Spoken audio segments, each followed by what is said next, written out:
We're going to have another play-in by Ira. Ira, would you like to introduce the play-in while I get everything queued up? Yeah, certainly. Good morning, everyone. And I'm going to speak quickly because the plane is a little bit on the long side, but we're going back to the Alexander Zemlinsky version of Psalm 13. And just to put it in context, the piece was written in 1935. So, just strictly by the date, you would think of it as a modern or contemporary piece. But actually, when you hear it, it's much more in the late romantic or post-romantic vein, sort of in the tradition of Mahler. It's a very big sound, very big orchestration. It's a full orchestra with timpani and brass and choir. So, the term modern music, in a sense, really doesn't mean very much. And Oh, I'm glad you got the text up. So yesterday we didn't have the text. This is the German text that was used both in the Brahms and in the Zemlinsky, and we'll be coming into this piece at verse 6, just because we don't have time for the whole thing, which is also the verse I happened to mention yesterday with the Brahms, that there was a big shift in the feeling. It went into G major and it sort of got brighter. We'll be coming into the Zemlinsky at verse 6 as well, with just a little bit of a play-in of at the end of a big orchestral outburst interlude that precedes it. So take it away, Hal.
All right.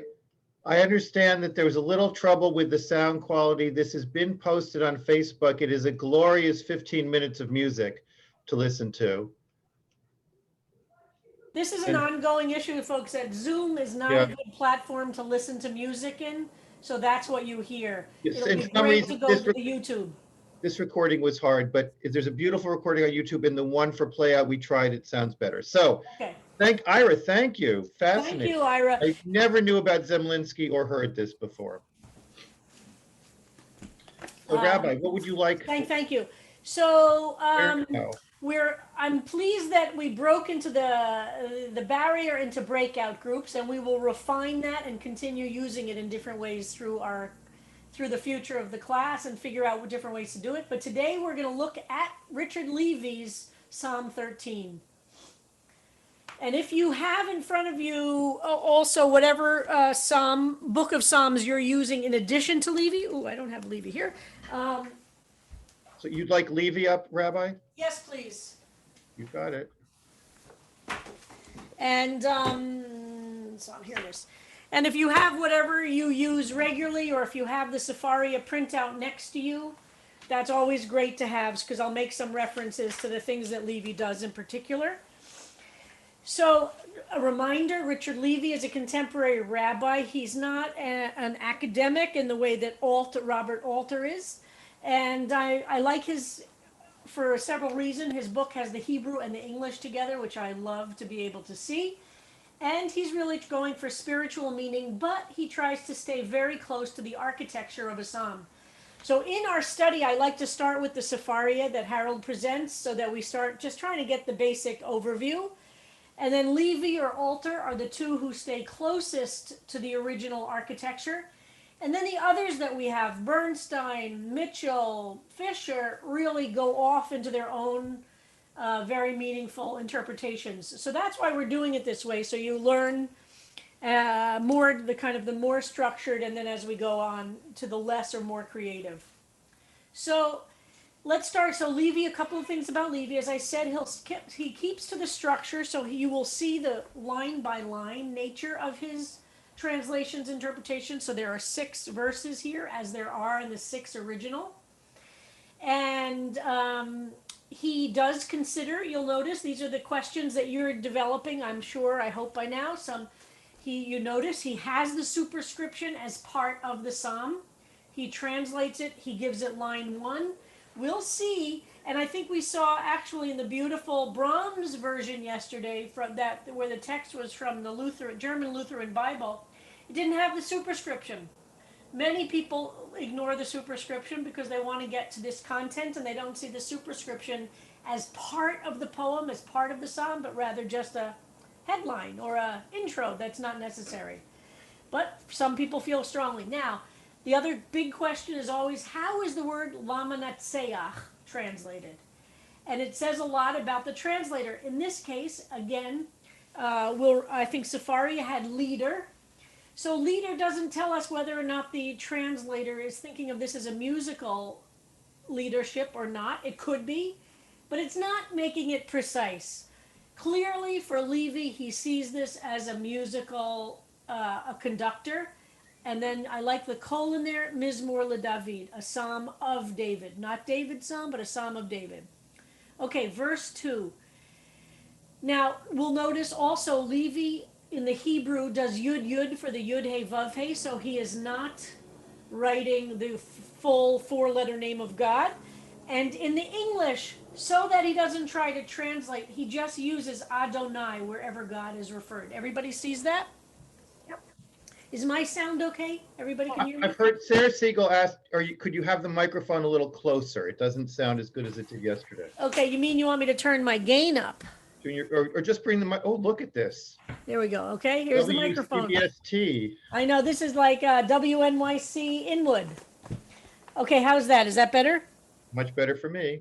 Okay, and I could always turn my gain up. Okay, so in his translation, again, he uses the word Adonai. So note what he does. Ad Ana Adonai, question mark, exclamation mark. He really is using punctuation there to make a point. This is a cry out, exclamation mark, question mark, because it's a question. Ad Anna, how long, or until when, or for how long? Adonai.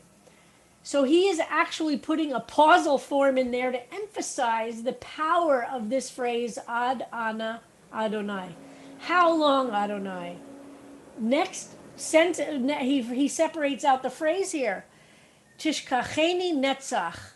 Will you forget me forever? Question mark. Ad Anna tastir et panecha mimeni. How long will you keep hiding your face from me? Verse 3. Ad Anna. Again, we have the Ad Anna, but you notice the first Ad Anna is treated differently than the three that come by being given this with the punctuation separating out.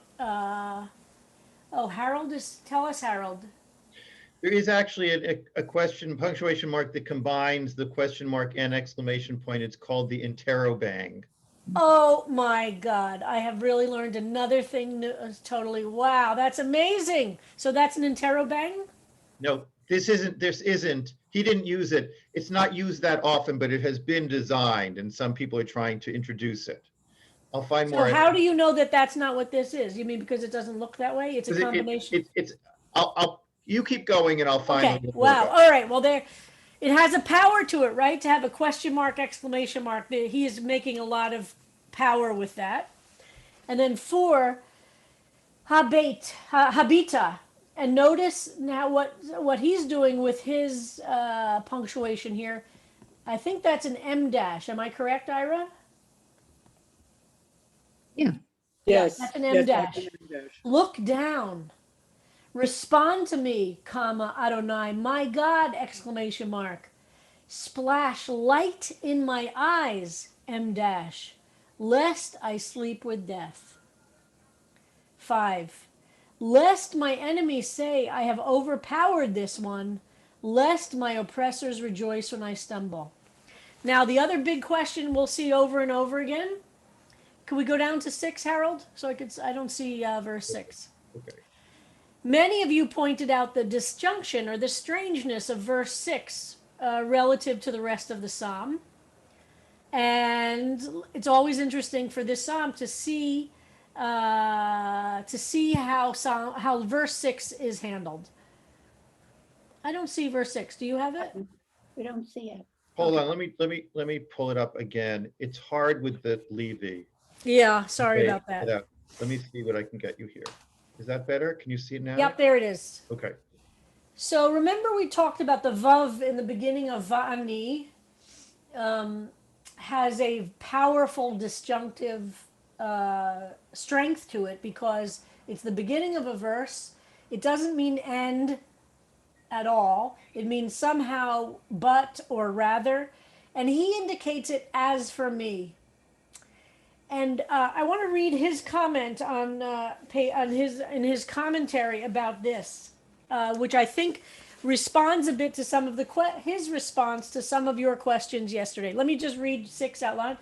As for me, and here the psik is that extra pausal form. As for me, in your covenantal love. Covenantal love is often the translation of academics and of biblical scholars for the word chesed. Chesed, which I translate as loving kindness or lovingness. It's called covenantal love, meaning that it's the love that comes from a relationship. Love that comes from within a covenantal relationship. The love between God and God's people, so to speak, is a loving kindness that comes out of relationship, not just random. And as for me, in your covenantal love, I trust. My heart rejoices in your victories. I will sing to Adonai. Whoops, let me just finish reading that. I will sing to Adonai how you have splashed me with love. Up above, he said, splashed light into my eyes. And here he uses gamal to splash me with love. So let's just take a moment. Are there any questions or comments? Let me go to About Levy, and then participants. Sherry Dratfield or Simon, I never know. The phrase "splash light in my eyes" and later "splash me with your love" Yep. is quite a striking image. And is this any at all related to the Hebrew, or is this just No. a poetic invention? Well, no, the Hebrew words are not the same at all. I'll read you his comments, and he's a poet, so he's looking for something here. But here's what he writes. How you have splashed me with your love. His comment is the Hebrew is more laconic, ki gamal alai, for he has dealt bountifully with me. We have tried to imagine the poet's ecstasy by repeating the verb from verse 4. The poet prayed for a dramatic act, and God responded. So he's going for poetry in English that he thinks will reflect somehow the poetic energy, but not the meaning, not a literal meaning. Yael Bat Chava is dying to tell us something. Oh, okay. Thank you, Harold. So I went down a rabbit hole after Chazan Hirsch made her comment about Gamal. Yes. And there are many translations and meanings to that word. So I wanted to share those good. with Tell you. us. Fantastic. Yeah. So of course, Gamal is camel, as Chazan Hirsch mentioned. It's also the word for weaning. So when a baby is weaned from its mother, and people also use it for detoxification from an addictive substance. Wow. So you like, yeah, to be weaned from right. Yes, exactly. It also has the meaning of repaying, but usually in a positive way. So you don't repay a negative thing, but you repay, and this is really the meaning in this verse. So recompense, enumerate, pay back. We talk about gmilut chasadim, so we pay chesed. In Israel, also pension plans are called kupat gemel. And we also say hagomel when we have escaped danger, and we say blessing over we have been delivered from danger. Wow. So there are so many meanings to this word, and all positive. And I thought that was just fantastic to end this this psalm with so much positivity. Beautiful. And he translates it, he talks about the literal, or he would, in his comments, he says, the more laconic or the more literal translation would be, for he has dealt bountifully with me, which is what kind of paid back with generosity. I also want to say all Hebrew shorashim don't necessarily mean the same thing or come from the same place. Those of us who are non-Hebrew speakers and begin the exciting process of understanding a shoresh as the building block of the Hebrew language, we tend to want also every shoresh that has the same letters to be related. And many are, and through Midrash we can certainly make many are, but sometimes they're not. So just like every rule in grammar and in life, everything's a generalization. That means there are going to be exceptions which prove that rule. So, so I'm not sure that camel has a connection, maybe because it bountifully holds water, but who knows? It might not have a connection. It might be from a noun from the ancient Near East that we no longer know about, right? I mean, just so anyway, but that was a fantastic, that the image that this is all very positive at the end. Let me read what he says, going back to the verse 5-6 issue, as we now know. At the conclusion of verse 5, according to Levi, can we go back and look at the text while I read this? Yes. Not the text I'm reading, but the text Just of so the that I don't lose track of it, Randy Sarkoff also has a comment. Okay, let me just read this and then we'll go to comments. Hold on, I'm going to Levy, correct? Yes. Okay. So at the conclusion of verse 5, one should imagine a pause, a time of silence in which the poet listens for a response to the ancient prayers she has poured out to God. As in other psalms, the response seems to come and the poet rejoices in evidence that only she has received. And indeed, God has not forgotten that God's face has been revealed. Levy goes on to say, it is appropriate to interpolate a pause, a time of silent reflection after verse 5. after the plea to God to respond. Most of us do not know how God will respond to us. Will it be a voice from heaven? Probably not. Even the rabbis in the Talmudic period didn't expect voices from heaven. Will it be a sign in the sky? Again, probably not. We're told not to count on miracles. But it may be a sudden insight from inside of us, an insight from the same place, perhaps where fear and doubt and unworthiness hide out. A passage from our reading or from a friend might come to mind. A view out the window may take on new meaning. It may be an insight that brings a smile to our face or tears to our eyes, or a sense that someone is splashing a bounty of light in our eyes. Or it may be just more silence. And he ends his commentary by saying, how long? Two small words that may start a lifelong conversation. Okay, comments or questions? Randy? What I was really taken by here, besides the entire interpretation, verse 4, look down. This is the opposite of everything that we've seen previously. Hagar looks up and is rewarded for looking up, and is able to save her son. Abraham looks up, looking up to the mountains where God's supposed to be. Here, Levi says, look down. I don't know if this is because this is a very much full of despair and he's looking down, but I just find it fascinating that he chose to use those words, look down. I think it's because he imagines the holiness to be above him or her and asking God to look down on the person. When Hagar looks up, Hagar is looking up. But this is asking God to look down. That makes sense. Thank you. All right, so Rabbi, you asked. If you're new to the class, we ask you to raise your hand electronically, not visibly, so we can see. So put Just your go to participants. Karen Kropp raised her hand in yeah. participants, yes. Hi. I put this in the chat, but I don't like the second splash. The first the first one, like splash my eyes is like eye-opening, wake me up, like throwing water in your face, right? But splash me with love, that feels a little too random. I want to be immersed in love or covered in love. I don't want to be splashed with love. Good. Yeah. As I say, one thing about reading other attempts to wrestle with the psalm are things you're going to say, yuck, no way, and that's good too. Totally great. All right. Karen Kropp's hand is down. Robin Baslaw.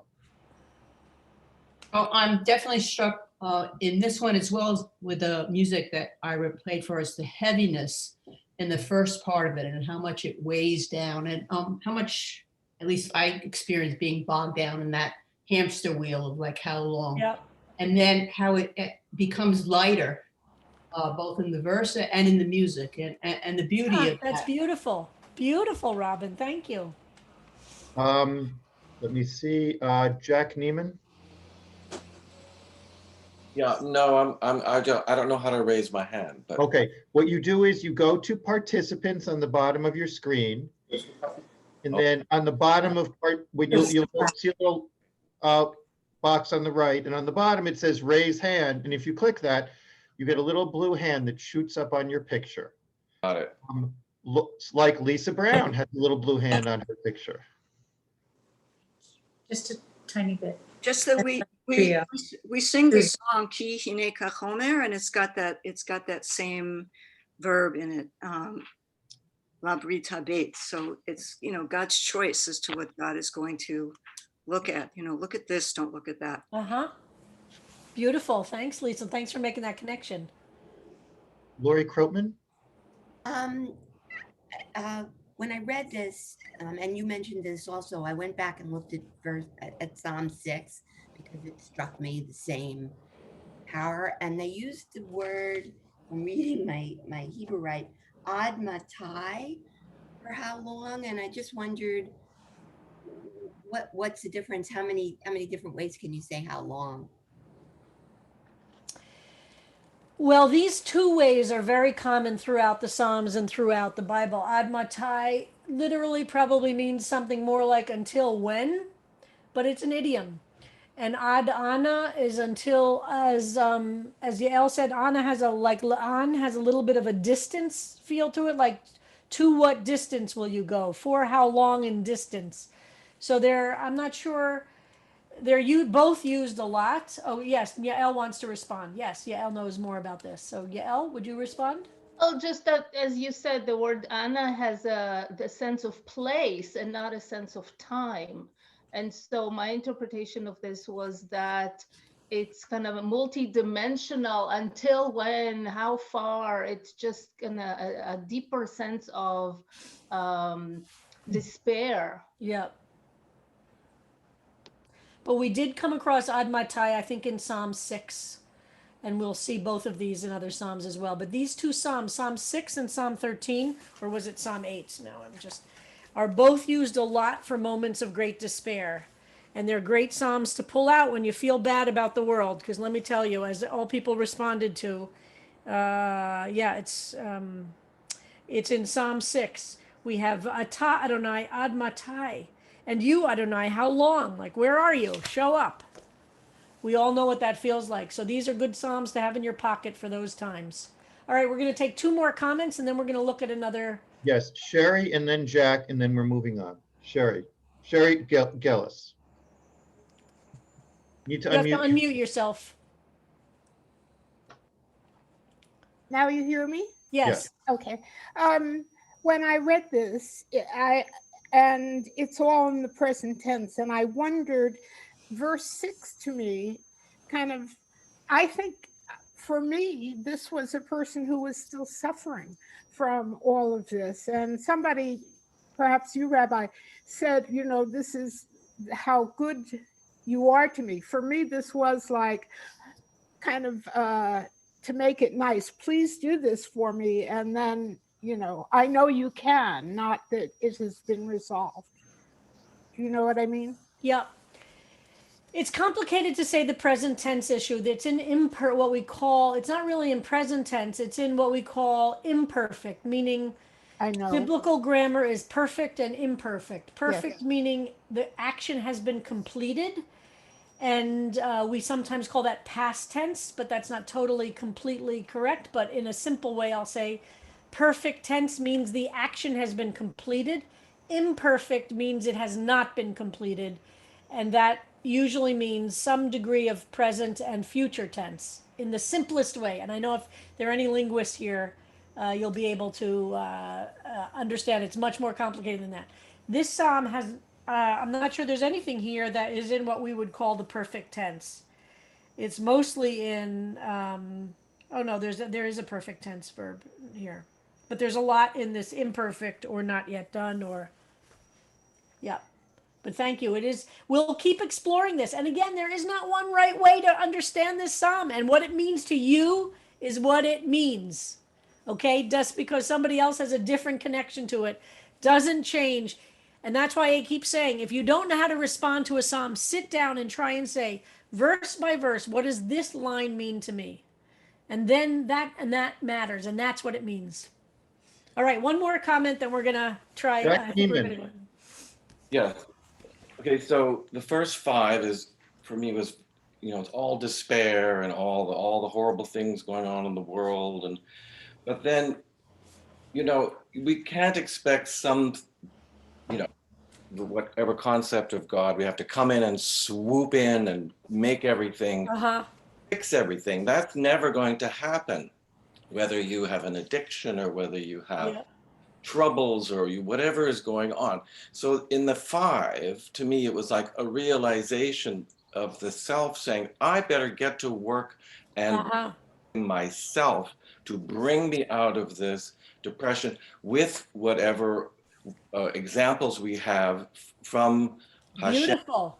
You think, but it was really a call to the individual to like, I need to get off my duff and get working. Beautiful, Jack. Beautiful. All right, we're now going to look at a very different read on this psalm. Stephen Mitchell, that's in this book. Harold is going to put it up.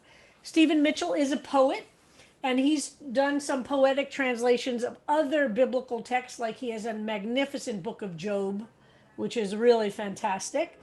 But do we have somebody who'd like to read the English? I'm not seeing hand, let's see. Someone put their hand up for the English, please, in participants. Okay, I'm waiting. Hand up for English. I know I have people who wanted to read English. Sarah Kleinbaum just put her hand up. Okay.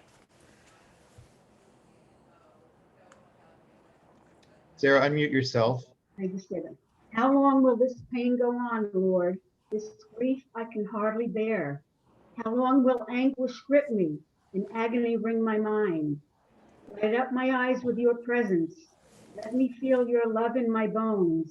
Keep me from losing myself in ignorance and despair. Teach me to be patient, Lord. Teach me to be endlessly patient. Let me trust that your love enfolds me when my heart feels desolate and dry. I will sing to the Lord at all times, even from the depths of pain. Wow. So you could see that Mitchell, first of all, he doesn't feel that it's necessary to stick to the 6-verse structure. He's removed the superscription. That's not, for his reading of the psalm, relevant or necessary. And what else does he do? He doesn't care about how many times the original psalm says how long. He does it twice. That's enough for him. So let's look at this a little bit more closely. I'm going to say only a couple of things and then open it up for comments, just to point out a few things. First of all, he uses the word Lord, which is his way of referring to the Yud He Vav He. And he starts the first 2 verses with how long, which for him gets enough of that rhythm. And then each one, light, keep, teach, let me, and then ending with I will sing. And his understanding of verse 6, which is quite different, but speaks a little bit, I think, to what Jack Neiman was saying, that his way of understanding verse 6 is the psalmist or the speaker by the end of the psalm gets to a place of saying, I'm not going to just wait for the good times to sing to the Lord. That part of what my spiritual maturity is about is I will sing even from the depths of pain. Not that the depths of pain are disappear. So that's just a very interesting and very different read of the psalm. So let's just open it up. Any comments or questions or thoughts? Do you notice anything else Mitchell does differently than the other 2 we've done? Things you like or things you don't like?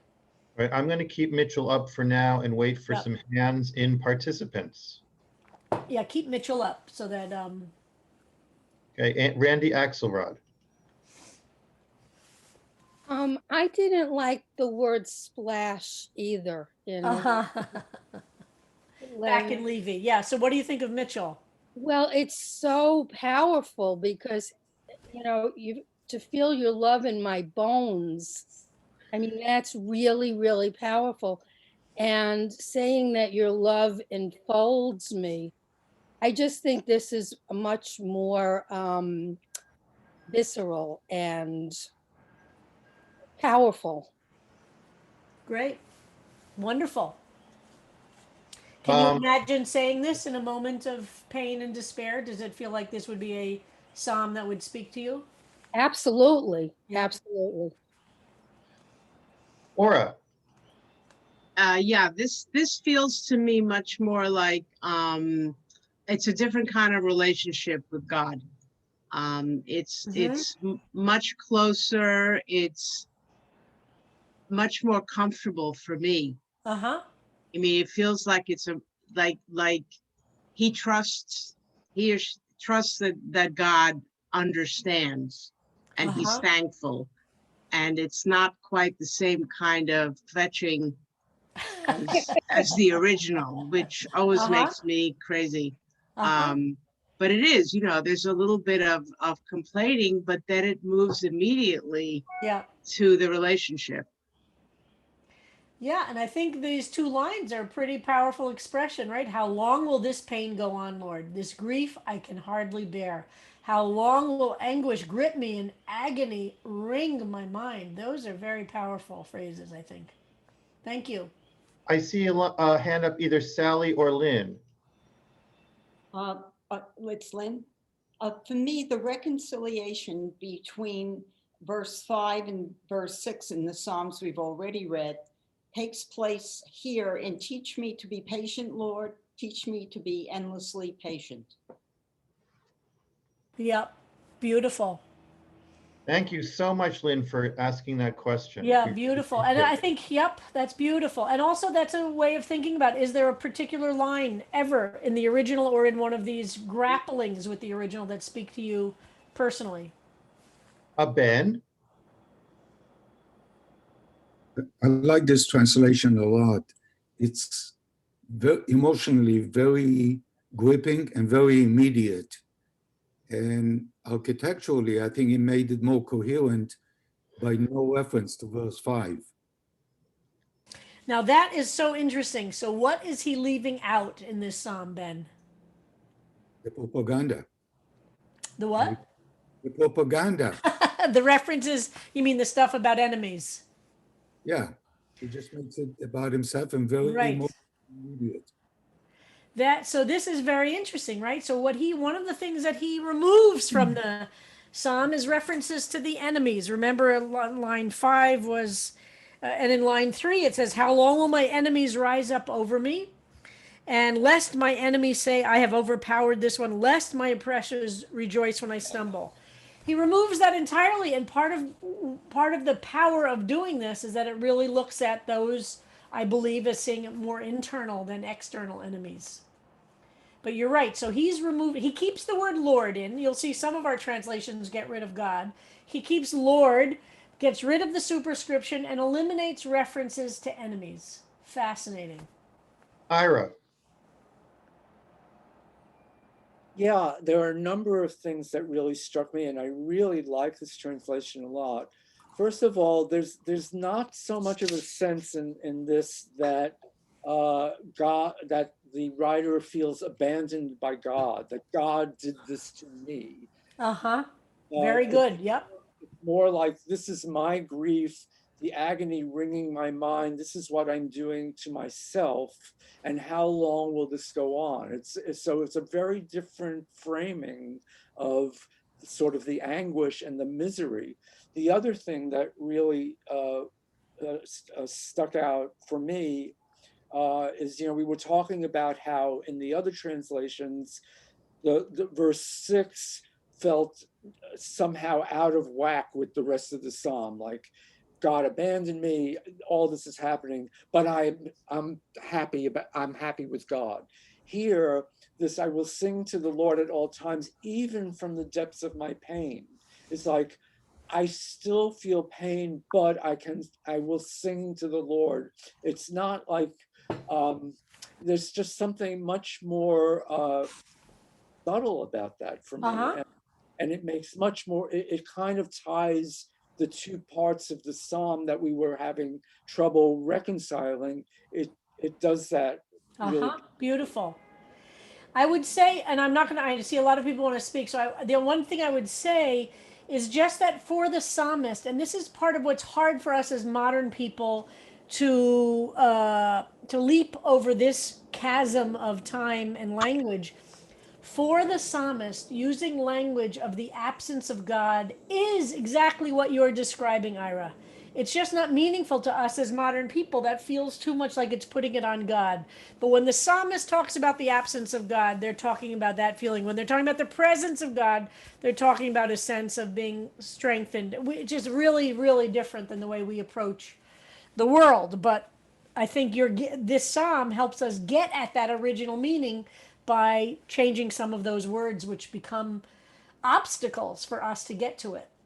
Rabbi, it's 10:40. I'm going to suggest that we stop with this part right now because we have a few housekeeping things and then the Okay. play out, unless you would want to take. Okay. And tomorrow, if you could send this out, and tomorrow we're going to go on to Fisher. Is today Right. Wednesday or Thursday? Today's Wednesday. It was not Good. So tomorrow we're going to go to Fisher and maybe to Bernstein if we have time. So we're going to, right. Okay. A few things, just really quickly. This is the Interrobang. Ah, wow. So it has a special whatever. You look up Interrobang and you'll learn more about it. Let me take this down. Now, we wanted to talk about the fund, the John Grindel Fund. Barbara Grindel's son, who she talked about so movingly last week. There is a fund in his name. And that actually is the fund which is providing matching grants through Hanukkah to the CBST Immigration clinic. immigration clinic. I'm going to put I'm going to put it in the chat. And she asked me to point this out because it is a very important way that you can help CBST to fund our clinic. I will also say that a friend of mine told me that he had $1,000 he wanted to donate. He worked for some company and he was double matched. So that was Wow. $3,000. And then the Grindel Fund matched it again. So his $1,000 turned into $6,000. Wow. So Fantastic. and anyone here who works for a company that has a matching grant, they can make a grant. So your $50 could turn into 100, which then turns into 200. And I've put the I have put the link in chat here. If you go to cbst.org and you press donate, it is one of the things that comes up first.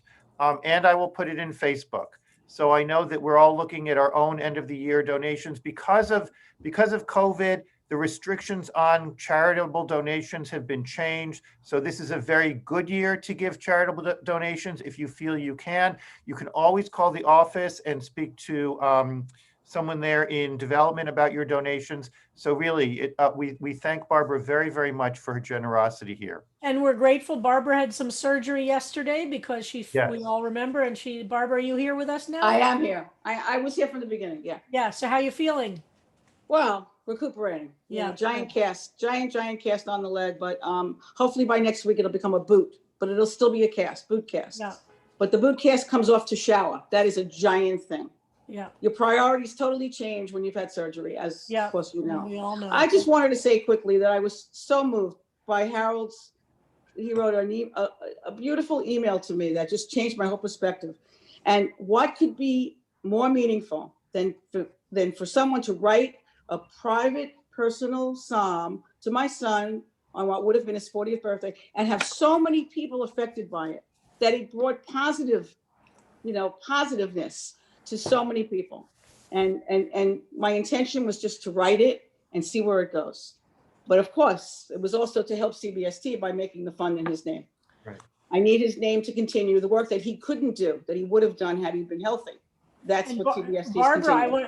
Barbara, one other small twist is that we started that immigration clinic as a result of Marcia Melnick's idea to do that. Okay. That's another amazing example. Marcia Melnick came to me and said, what are we doing about immigrants and sanctuary at CBST? And as a result of that conversation and Marcia's initial work, we started an immigration clinic, which has now helped dozens and dozens of immigrants. Perfect. Many who are LGBTQ, but not all by any means, get asylum status, get refugee status, and help them get support through the legal system. So this donation not only helps CBST, it goes directly to help immigrants in a universe in which immigrants are under so much attack. So, and it's wonderful. In this class right now, we have Marcia Melnick, who started the immigration clinic. It's another example of what it takes for one person to have an idea and follow through. And now we have a whole team, now we have many people. We have a full-time staff person now running the clinic. It's become such a significant player in the world for immigration rights in New York City. Great.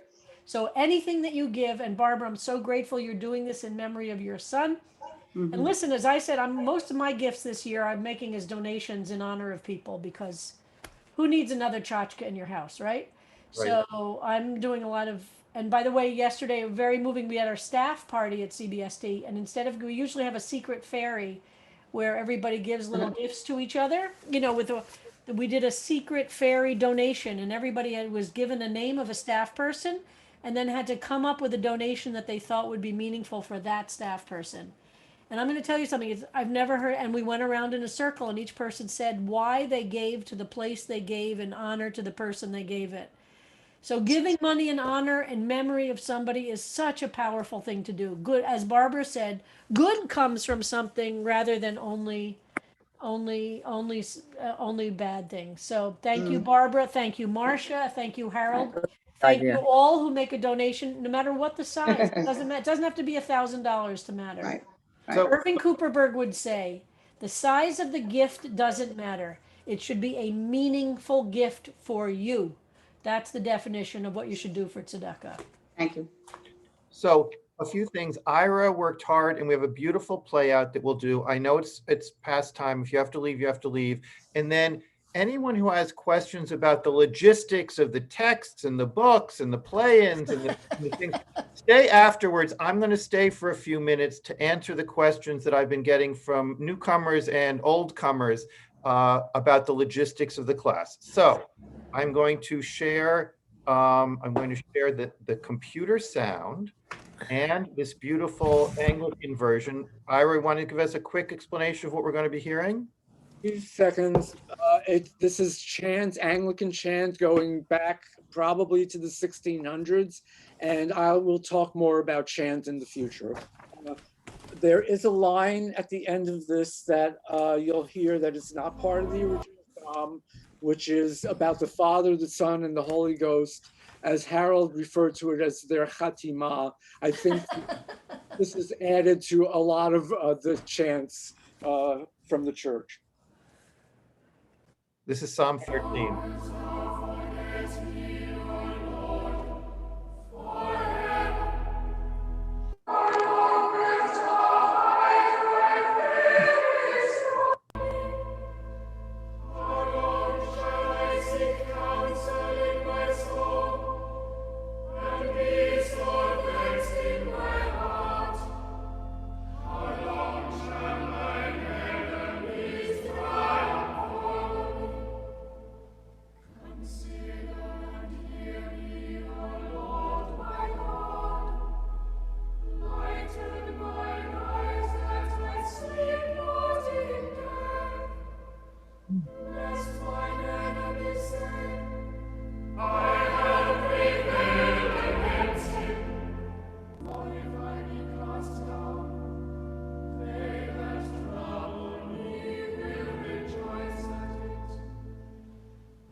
Ira, thank you for that selection. You're welcome. So everyone's free to go, but anyone who had any questions about the logistics of the texts and the PDFs and the books, please stay. I can stay too for about 10 minutes. And the rabbi is I can staying. stay till 11. Yep, if there are. So we can't talk about you after you leave? No, So- but I'll get off when you need to talk about All right. it. So Thank you, Ira. That was beautiful. because you've stayed, you have some questions. Can I have in the chat a question about what you're not understanding about the logistics of the class? And I will try to answer it. Cole Goodstein, thank you. Do you have a question? Cole. No, that was a raised hand from half an hour ago. Okay, sorry. I'm trying to find the I got it. goodbye on my So let me just, so let me start then. The first thing that we have is a Hebrew English text. Sefaria online is a place to go for all of the Hebrew texts, everything in the corpus of Hebrew literature. You can get it in English, in Hebrew, side by side, with or without the cantillation marks. That is what we share. The English translation for Sefaria comes from, hold on, I'll get it, JPS. JPS is here. This is for most people, the basic Hebrew English text of the Hebrew Bible. It's about $30. It has everything, and it has the English and the Hebrew next to one another.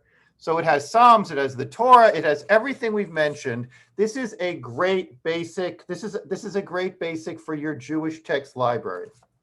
One of the texts that the rabbi introduced me to that she is never without, and I will vouch for that, is this, which is the Matsuda Tehillim, which is a relatively conservative Orthodox text with English and Hebrew. It has nice line divisions. It goes phrase by phrase. This is the small version, which you can, I never travel without it. The rabbi has one. Rabbi, you're muted, I think. So it's paperback, so it's very lightweight.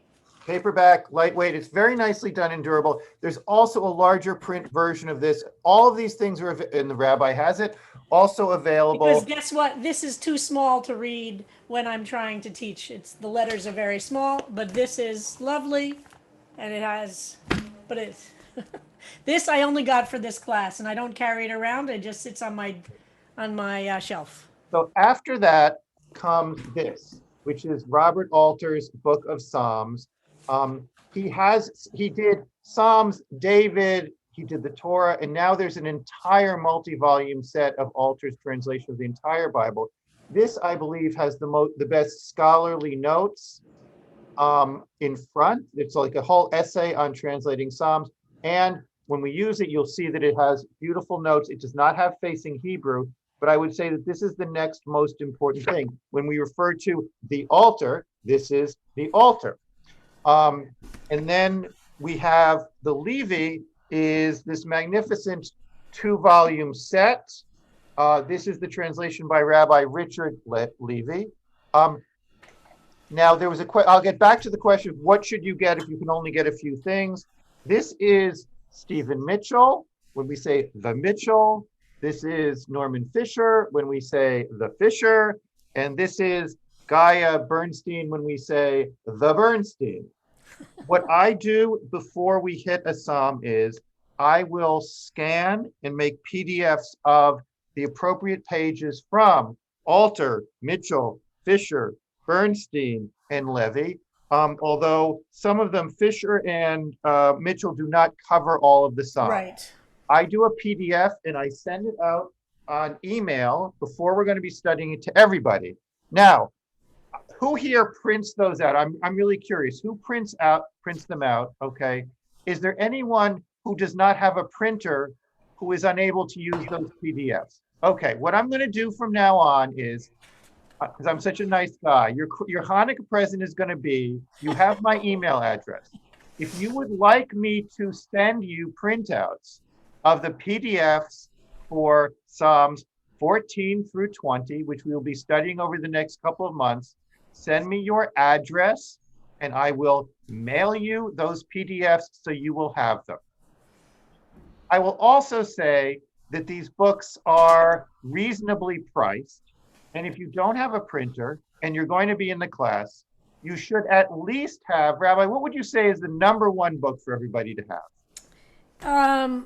Well, that's a little hard to say, the #1. I mean, it depends which, the Richard Levy, but it costs about $50 because it's a 2-volume set, is a beautiful set to have because it does have the Hebrew and the English, and it has also a wonderful introduction to Psalms. But it does cost, I think, about $50. If that is too much, the other thing is you should let me know.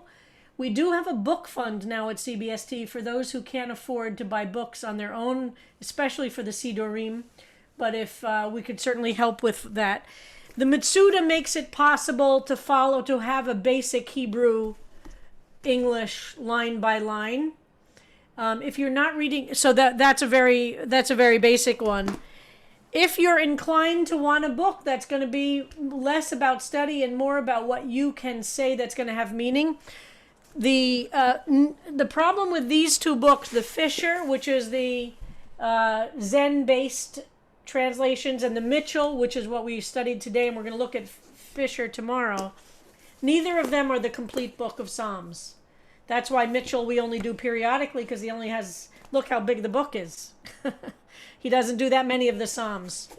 So I think the Mitsuda would be a good one. This altar is good. And you're going to develop an appetite for different translations, and you're going to want the book of those. Some of the questions I'm getting in chat. I'm going to send an email when I have a minute again with links to all of these books on Amazon. You do not need to buy them on Amazon. They are available on Amazon. You can get them at bookstore.org. You can get them at your local independent bookstore, but so you'll know what it is. Metsuda is only the Psalms. I actually, Rabbi, what would you recommend? I agree with you, Harold. The JPS Tanakh. And then the JPS does have the Hebrew text of the entire Psalms with the translation that is used in Sefaria. If you have only one book in your Jewish library, this should be the book that you have in your Jewish library. Okay. I agree, and you should have the CBSD Friday Night Siddur, and we do have a book fund for that. And if anybody doesn't have that, we will send it to you. If you can't afford it, if you can't afford any donation at all, we'll make sure you get it. Okay, so that's the text. If there's any more question about the text, you can put it into chat. Offerings are what we call the generally written, sometimes visual reactions that you have to the psalm. Sometimes music, composed. We've had dance. We've had video. We've had painting. We've had painting. So the rabbi and I try very hard to try to figure out where the class is going for a particular psalm and when we will be reading those offerings. Sometimes we get it right. Sometimes we wind up needing them sooner, and sometimes we have to wait. So what we do is Annika Cooper has been so generous to offer to collect all of those offerings. So we have sent out her email address about 1 million times. She is the person who gets them, and we will give you a deadline. Like generally it's on Sunday before the week we think we're going to be reading everything. So that means that by Sunday at 5 o'clock, you have to have sent your offering in to Annika. There are times when we get to offerings before the deadline. Most people have sent something in, so we have something to go for. We've never lacked for it. I am begging you to keep to the deadline. I will say that last time we had a number of people who just said, I just need one more day, or sent in a second or third version of their thing saying, I thought about it a little more and I'd like to change it. I would love to give you as long as you want. I would love to have you work on your text forever, but it is just impossible because there are 80 people in the class and we often get 25 offerings. And, I jokingly showed that clip from the Lucy show. It really is like that, trying to figure out who changed what word and who has begged us to do it. So we have to ask you to keep to the deadline and to just send us your final version. I know that each of you sends us your own little email saying, please, just for me, just this time. We just can't do it, okay? Yeah. It's just become impossible. I'm really supporting Harold and Annika in this. Really, deadlines have to be observed for this. It's too crazy to get 17 emails saying, would you change the third word in the second line on mine? You are free to do two things. One is you can post on Facebook, the Facebook group for Psalms, anything you want. And if you say, I've made a few changes since the version that was read, here it is. And what we're going to be doing now is sending out the versions that we read. And if you want to make some changes after that and send us your final version, you are able to do it. So, and I apologize, Joan Friedman, I had said that we would be starting with offerings this Thursday, which is tomorrow for Psalm 13, and the deadline is Sunday. I did not specify that the deadline is the Sunday coming up. It was not last Sunday. So anybody who wants has until this Sunday to give us their Psalm 13 offerings. Okay. Somebody asked about buying, the Fisher is in paperback. And if you like Fisher's translations, buy the book. It's a small paperback. It's not that expensive. Support the writer. I mean, yes, we're making things available as much as we can. But honestly, it's a little not kosher too. You know what I mean? If Yes. you really love Fisher, buy the book, support the author. Mitchell, it's a small paperback. These are two inexpensive books. If you like their stuff, please buy the book, support the author. And so I really, really recommend, look how small they are, you know, in their paperback. Oops, I can't get, here's the camera. I just put my email in the chat again. If you're not on the email list or not on the Facebook list, please send me an email, hslevine@gmail.com, and I will send it to you. And then a few other things. We beg you again to stay on mute. You may think that it's very quiet in your space, but your spouse or partner is doing the dishes in the other room. Someone is playing the radio. We can all hear it, and it is very distracting. Another thing is that you can turn your camera off. If you want to have a meal, if you're walking around, if you're changing your clothes, if you didn't make your bed, you do not have to have your camera on. You can turn your camera off and get your privacy, and we don't have the distraction. The same thing is when you're walking around. There have been some people who have taken class while they're taking their morning walk, and they don't realize it, but we are watching their camera go like this the whole time they're taking their walk, and that too is distracting. I think that's it. What do you think, Rabbi? Yeah, I would just add, to the extent you could not be eating and not being walking during class and have your camera on, it creates better community. Do you know what I mean? We urge you to do the activities so that you could be actually present for these 45 minutes. It really helps for people to see each other, to not treat this as, you know, imagine you're coming to a class, right? And I know we're all in our homes and there are a lot of distractions, but we want to take the study as seriously as we can if that's possible.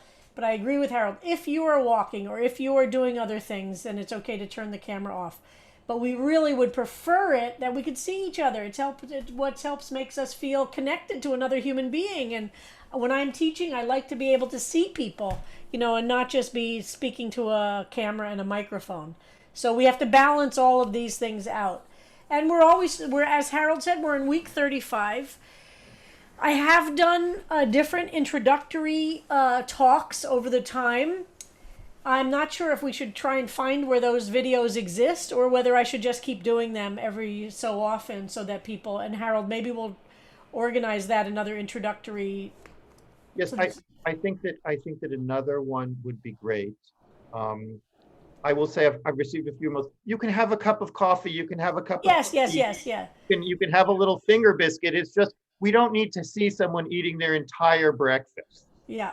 So I drink my coffee always. I wouldn't make it through class without the coffee. And please read your emails. There's several people in the class who have asked questions that were answered 10 times in an email, or something was referred 10 times in an email, and then said, oh, well, I haven't read my emails. If you don't have the time and energy to read your emails, I have to say, it's hard for me to find the time and energy to answer the questions that were already answered in the emails. Please understand that too.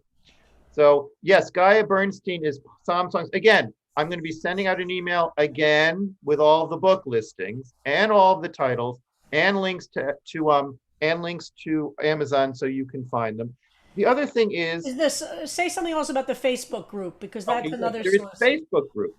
Who here is on the Facebook group? I mean, we have 150 people. I think almost everybody is. If you're on Facebook, join our Facebook group, because we will post videos that we've played so you can see them again. People post their Psalms. People post interesting things that they saw, concerts you might want, books you might want to read, YouTube things. And we don't really moderate. If it has anything to do with this class or interest to people in this class, we're gonna just post it and share it with everybody. Okay, new to the class, coffee, whatever. The other thing is, I have spoken to some people who have said that I feel like I can't really raise my hand or contribute because I'm not as learned or outgoing as. Oops, I've got another meeting I've got to go to, Okay. so I'm going to jump off. Byron, Harold you're in great hands with Harold. I'm thrilled you're here. Whatever your background, whoever you are, I'm thrilled you're here. See everybody tomorrow. Okay, so I can't keep track of all these Zoom meetings. I know. Just the other thing is that I've had conversations with people who said, oh, I feel bad. I know I've never spoken, but I don't think that I have anything that smart to say.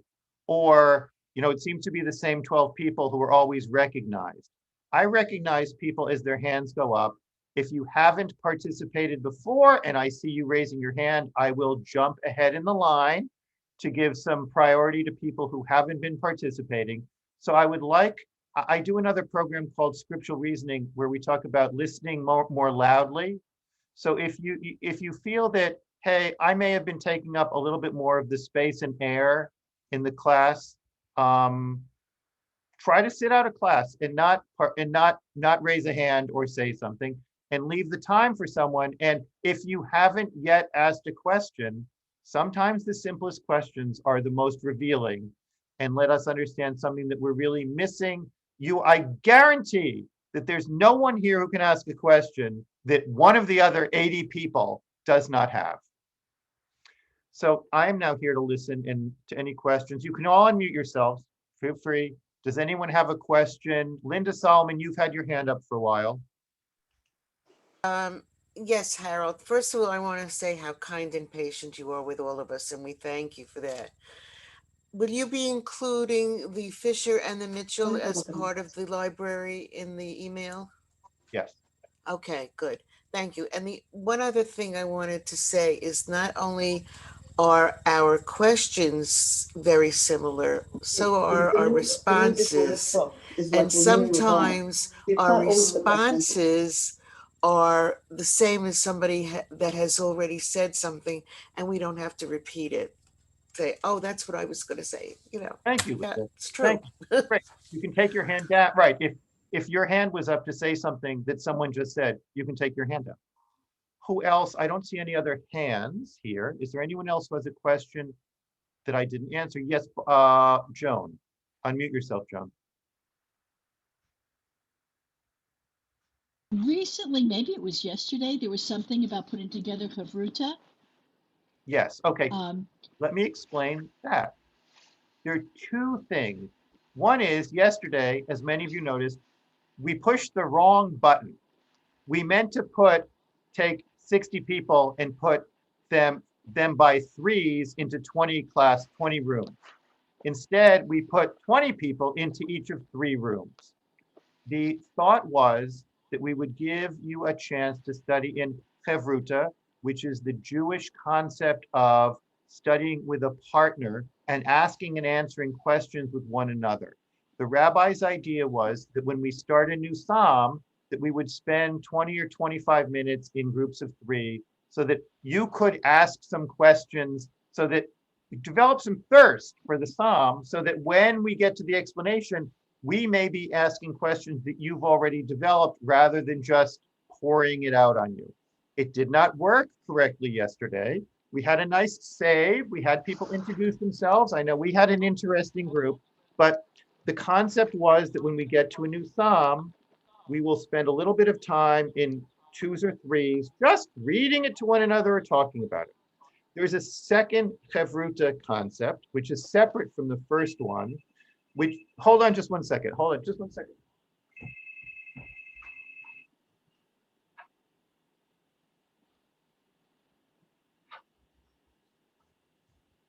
The second concept is that there are some people here who would like to interact with another person from the class one-on-one to do whatever. It could be that I don't know any Hebrew and I just want someone to help to read through the psalm with me in English. Or I'm an Aleph person and I'd like someone to just help me to pronounce all of the words. Or, I would like to really get into a deep study. Tasha Calhoun, who's been behind the scenes here, who's the rabbi's assistant, will be handling that. It is just an idea we've had. It is not a requirement, but if you would like to be studying Psalms studying or reading Psalms one-on-one with someone else from the class, write to me and tell me what you're looking for in a study partner, what level, how often you'd like to meet. And I will send it to Tasha and we see if we can make the marriage between people who want Chavruta partners. Does that answer your question, Joan? Yes, it does. Thank you. You're welcome. Any other? And it answered a question I didn't mean to ask also, which is very nice. Any other questions from anyone? Thank And you, Harold, for all you do. I'm done. Okay, everybody, go have, Thank you. go do whatever it is. Bye-bye. you do. Thank you, Harold. Thank you. I will see you tomorrow. Shalom. Happy Bye-bye. Hanukkah. This was Thank you, Harold. Thank you, Harold. Thank you, Harold. Good Thank day, you. everyone. Thank you, Harold. Thank you, Harold. you.